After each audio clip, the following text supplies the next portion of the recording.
Як маленькая была, с мамой-татом я жила. И с старейшим братом Янком, за шариком, что лежал под ганком. Мама досвідку уставала, полила печь, горшки уставляла. Затым у хлев яна спешила, хутенько коров доила, коров у поля выгоняла, свиньям у корыта выливала, овечек треба ужо пригнать и кураняткам яшчэ дать.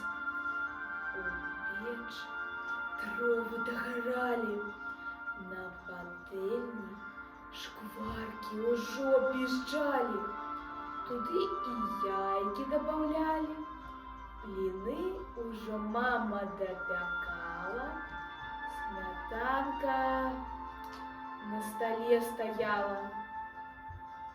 Пора уже снедать, уставайте, и тварик сонный промывайте.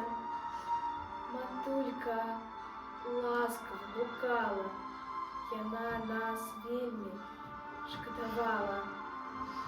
Мои детки, поспешайте, снеданье ужо доядайте.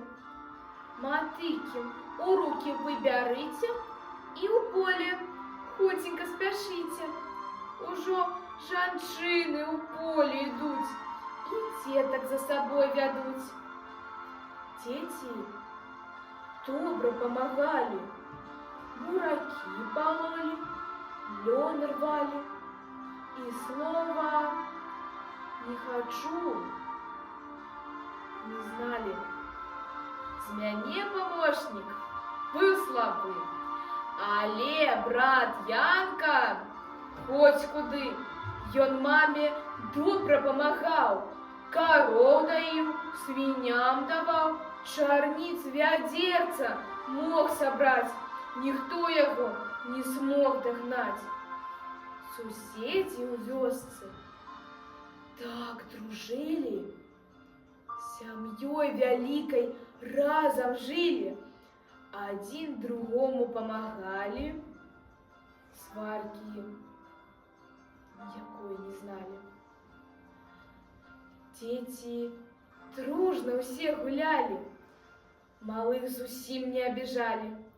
На речку бегли усей гурбою нырять заставы под водою.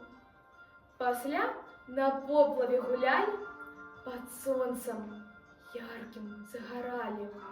С погорку мама уже махала, до хаты есть зазывала. А на столе капуста с мясом и бульбочка с лушпинем разом.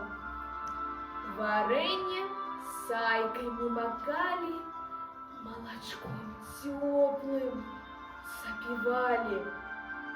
Пасля крыху отпочивали и зноў матулі помагали. Сено, детки, вы зграбите и двор чисто подмятите. Затым у краму подбяжите, праников себе купите. Так дзяцінства пролятало. Турботы ніякой не знала.